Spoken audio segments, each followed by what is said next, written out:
Did you know you can turn a coffee scoop on the lathe using nothing more than standard tools? No special jigs, no complicated setups, just a simple to-access turning technique that anyone can try. If you want to see the full step-by-step process, you're in the right place. Let's get started. To start this project, we need a suitable piece of wood. Choose a blank that's slightly longer than the total length of your finished scoop. And make sure the diameter is at least as wide as the bowl of the scoop you want to turn. We need to shape the wood blank into its basic form. On one end, I'm turning a rounded section that will later become the bowl of the scoop. The rest of the blank is gradually tapered down into the handle. This rough shaping gives us a clean foundation for the multi-axis turning that comes next.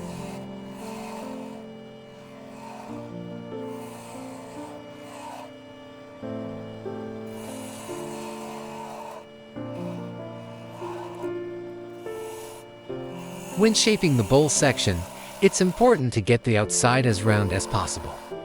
A well-rounded exterior helps ensure that the walls of the scoop will end up evenly thick when we hollow the inside later on.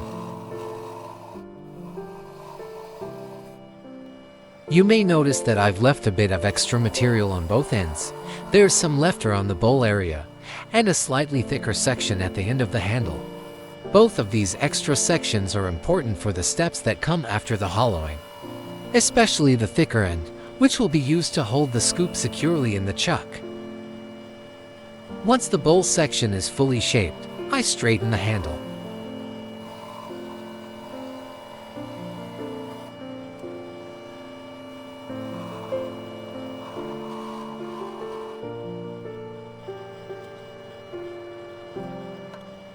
With that, the turning on the primary axis is complete. To begin turning on the second axis, we need to mount the chuck onto the lathe. As I mentioned earlier, turning on the second axis doesn't require any special jigs. All we need is a set of jaws large enough to hold the bowl section, while still leaving enough space between the jaws for the handle to pass through once the scoop is clamped.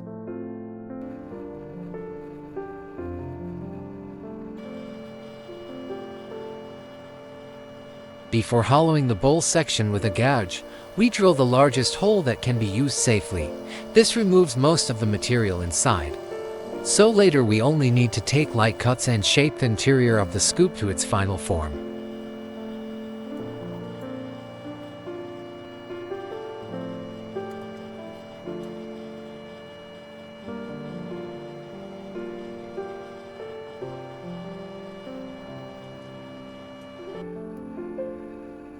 Now that the hole is drilled, we start by removing the upper part of the bowl section, cutting down almost to the handle. This leaves a little more than half of the bowl intact, which gives us the shape we need for the next stage of hollowing. With different gouges, we gradually thin the wall of the scoop. Here we need to be careful not to make it too thin, because the bowl can crack or the handle may even break off.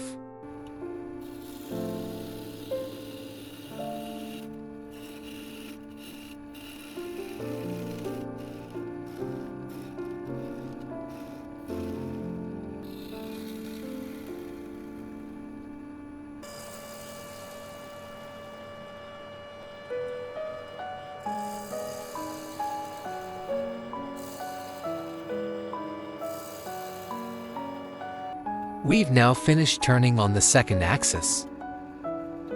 Because the jaws left small marks on the bowl section, we remount the scoop on the primary axis, this time using a smaller set of jaws. These smaller jaws grip the thickened section of the handle that we prepared earlier specifically for this step.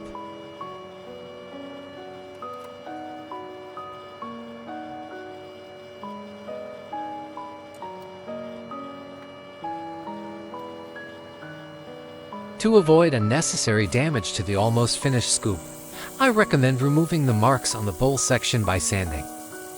For this step, I used an angle grinder, which gives good control and keeps the surface clean.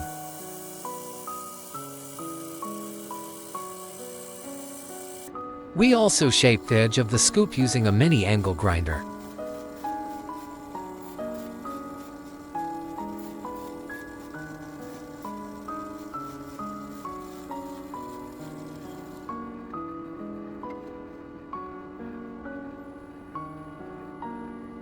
For decoration, I decided to add 3 grooves to the handle, which I later darkened by burning them in with a wire.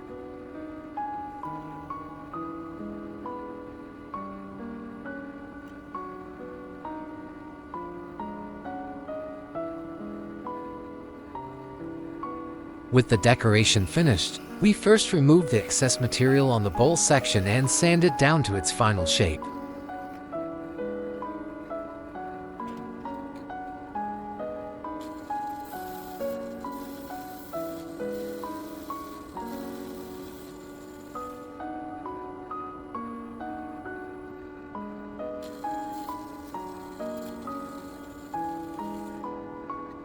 To finish the scoop, we separate it from the remaining wood at the end of the handle.